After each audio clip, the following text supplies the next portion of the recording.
Hey, it's Rachel, and today we're going to talk about the habits of successful people.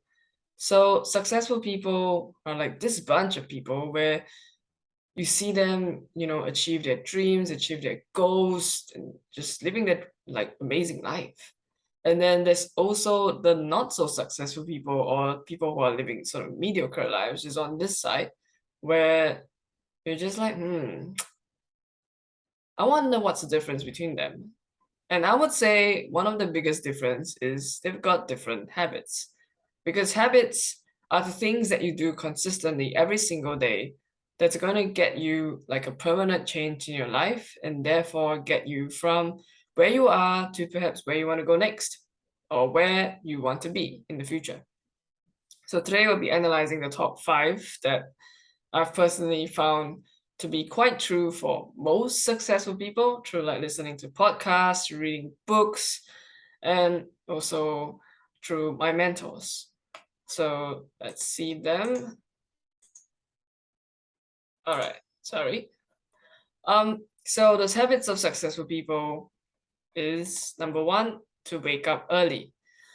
So why do you want to wake up early? Because when you wake up early, you have time for yourself to do whatever you want to work on.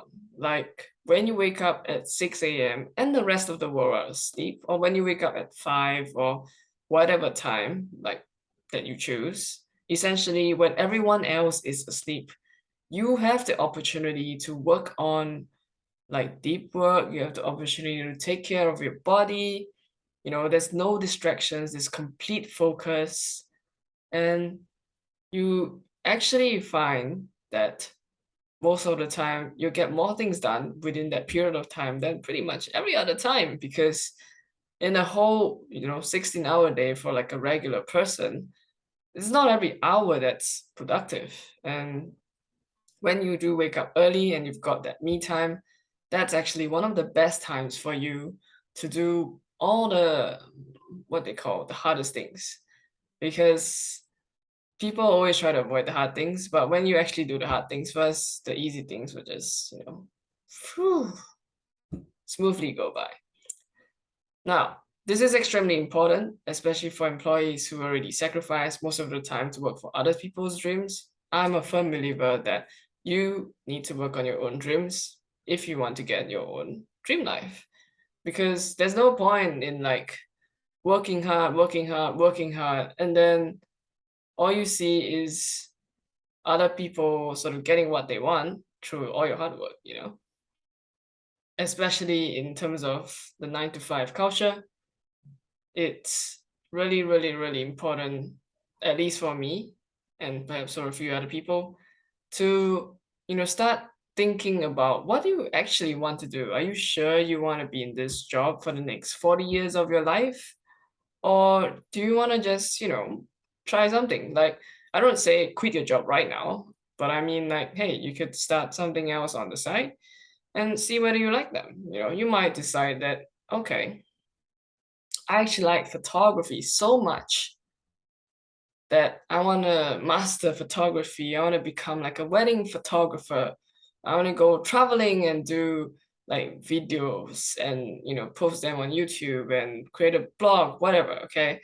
And then you'll find that actually there's many different ways to monetize what you know, what you love. And, you know, at least I feel that's got to be better than just only solely working that 9 to 5 and giving your time for other people's dreams. Finally, the point about waking up early is so that you have a proactive kind of attitude and proactive day rather than a reactive one.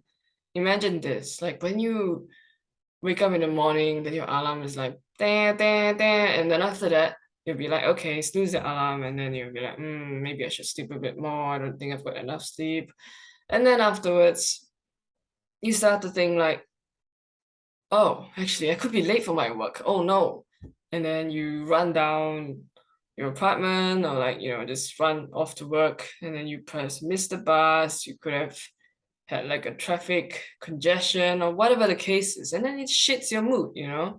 So the idea of not shitting your mood is to have a proactive kind of day, which is when you wake up early, you've got plenty of time, you can take care of yourself, do something that you want, like exercise during the day, to get your endorphins up. So what I typically do is I wake up at around 6, sometimes 5:30, depending on what time I sleep. And then I'll do this matcha ritual, because I really love how matcha is so powerful as a superfood, and it has all these antioxidants and it has the caffeine as well. And to all the coffee lovers out there, I'm not hating on coffee. I'm just saying that matcha has a better caffeine release than coffee, and it helps you to get that prolonged, I guess, sustained period of, feeling alert, feeling well boosted in your energy and, your mental, mind and all these things. So matcha is really great, but not disregarding that. So basically, after doing the matcha ritual, I have some breathing techniques. So I'll breathe in 4 counts, and then I'll hold my breath for 7, and then I'll breathe out 8 counts. So this is like a technique which help people to relax. So it basically starts off the day pretty well for me that way. And I also do have like, um, to write down what I'm grateful for, especially in the morning, because you want to start off feeling thankful for your day. I mean, life is a privilege, honestly, and being alive and, well and alive is like a blessing. It's like there's so many people out there who are, not, let's say, suffering from some disease, or like maybe they aren't able to walk, So there's a lot of things that I'm grateful for. And when I start the day out that way, it helps me set a happy mood that sort of helps me to start the day out perfectly. Okay, fine, not perfect, but helps me to start the day out well, because I'm not looking at perfect now. And then that's going to help me to, go through the whole day in a better state. And that's what I mean by proactive. And there's also one last thing that I do, but I'm going to share with you what exactly it is in a later slide. So the next thing will be unbreakable work ethic. So hard work beats talent when talent doesn't work hard. And the best example is Michael Jordan. So he didn't make his high school basketball team because number one, he's not really that talented in basketball. And number two, he wasn't tall enough. But he had an epic work ethic. And this is what, number one, helped him to grow crazy in size. He's become one of the biggest and strongest basketball players, and of course one of the most well-known and best players as well. And he has also basically, because of that, became one of the best NBA player. And this this proves the point that hard work is really the thing that's gonna get you somewhere. And working bare minimum obviously will get you nowhere, because I see that quite often, especially in like the 9 to 5 culture. You just get paid for what you're supposed to do. So people just do what they're supposed to do. And then it kind of becomes like a habit to just do the bare minimum. So in that sense, like the 9 to 5, it's fine if you do the bare minimum, but it's not gonna work when you decide to, let's say, work for yourself, work for your dreams. So when you're working on like a side hustle, let's say it's, I don't know, opening like a cake shop or whatever the case is, the idea is you want to ask yourself, how can I go the extra mile? Because when you're working for yourself, you get to decide, number one, how much effort you want to put in. Number two, how much do you want to get out of it? And it's not fixed. It's not fixed like a 9 to 5.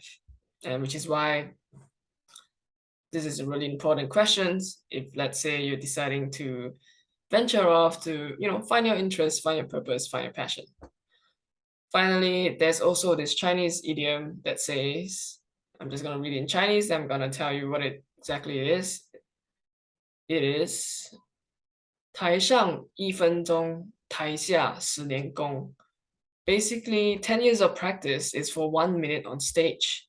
And you might think that, like, a lot of people see that stage moment as, wow, so glorious, so amazing. This performance is cool. But they don't really see the hard work that goes behind it. You know, the blood, the sweat, the tears of all the ballerinas that have practiced years for it, of all the whatever, okay? The idea is when you put in that much hard work, that's how you're gonna get an amazing performance. But if there's no that practice, then it's just not gonna be permanent. Practice makes permanent. It makes things consistent. That's the reason why successful people have unbreakable work ethic, and that's why they're successful. Next would be to exercise. As you can see, exercise doesn't just mean running or biking, whatever the case is. You could even just walk. The idea is exercise helps you to increase your levels of energy because your body will try to find energy for the exercise. And then aside from making your mood better, increasing your endorphins, making you a bit more high, exercise is really beneficial. Like there's been so many studies that say that it's good for heart health, it's good for diabetes, whatever the case is. The idea is as long as you could get your heart rate up, as long as you make sure that you do some exercise every single day, your head clears up and the brain fog disappears. If you're struggling to think of ideas for your next venture, just go for a walk somewhere, walk your dog, whatever, okay? And then you'll find that actually something might just pop in your head. And while some people might think that, hey, exercise is such a waste of time, I could be doing so many other things for my business or something else that's enjoyable. Well, make the exercise enjoyable. It's not really that difficult. For example, when I go exercising, if I'm not exercising at home, like if I'm going out for a walk, then I will just listen to a podcast because I like to learn, I like to read, and obviously I can't, read a book while walking. So I listen to audiobooks, and that's how I keep things interesting.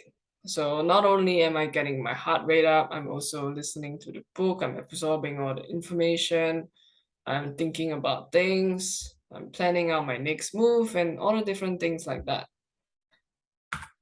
And afterwards, we've got setting goals so that you want to, everybody sets goals, but the idea is there's a better way of setting goals than what most people would say. So number one, when you set goals, what you want to do is to write them down. Because when you write them down, your body and your mind would sort of put that as a higher priority, and it gives you like an imprint in your mind that, hey, these are my goals. And then after you write them down, if you want a bigger impact, you visualize them. And this is the reason why I've got this thing called a mind movie. And this is also taught by one of my mentors. Basically, the mind movie is like a PowerPoint slide. So something like this, but basically you want to visualize what you want to have. For example, where do you want to stay? Do you want to stay in like a 3-bedroom apartment? Do you want to have 5 dogs? Do you want to have a chimney? Do you want to have a bathtub? Do you want to have a pool? Whatever the case is, take down, like, use photos and drawings and whatever you want to use. Just visualize them, visualize your dream, where you want to live, what vehicle you want to drive, what do you want to eat, who do you want to meet, and all these different things like that. By visualizing them, you're going to make a bigger impact. And finally, it is what one of my mentors taught me as well, is if you want to become successful, the surefire way of doing it is to declare them publicly, because nobody would want to be humiliated. And when you declare something publicly, you will naturally force yourself in doing whatever you could to reach them because you declared them. So for example, if you declared on YouTube or like Insta or whatever social media platform that you use, that you're going to lose 10 kilos by the end of the year, and everybody's watching you, everybody's like, okay, so Rachel has declared that she's going to lose 10 kilos. So let's see if Rachel will become the laughing stock of history. Because most people have this mind wired to like, wanting to, laugh at other people somehow. I don't know why, but apparently it is the case. So the idea is when you declare them publicly, you will force yourself to do it. You will do it, whatever it takes, you will force yourself to do it. And some other people also suggested that you could have your goals as your mobile phone cover, your desktop, on your whiteboard, whatever the case is. It's just for constant reminders, because motivation is like, if you don't try to put an effort to sustain it, it's a bit hard. And there's also different ways of finding motivation, not necessarily exercise, which I'll share with you later on. But essentially, what you want to do is to have motivation every single day, keep that up, and also maintain that pretty high. So that kind of goal setting helps you to basically look at it every single day. You maintain your motivation, and then you keep doing you, ignoring everyone else that's trying to put you down. You keep doing you. And that's how successful people become successful. Finally, they read. Like the average CEO reads about 60 books a year, more than a book each week. So if you aren't reading, then you're probably falling behind.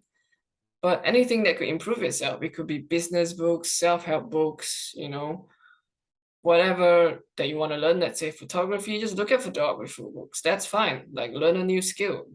The idea of reading is to improve yourself, is to find, let's say, new direction in life. It's to, give you that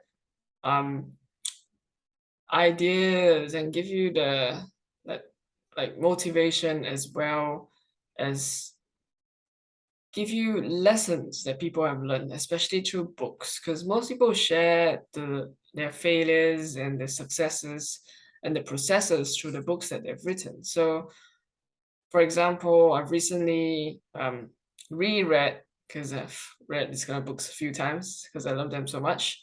I've recently read Influence by Robert Cialdini, professor.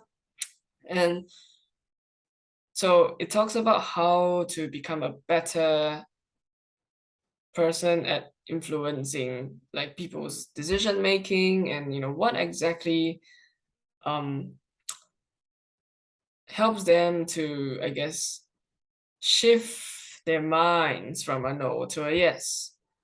And there's a lot of things in there, but one of them would be about causality and about, for example, when you want to get something from someone else, like let's say it's a favor or whatever the case is, for example, cutting a queue in line, you want to say because the mind is structured to have that causality, so that cause and effect. And with that cause and effect, it helps to people, like the mind relaxes after having that cause and effect given to them.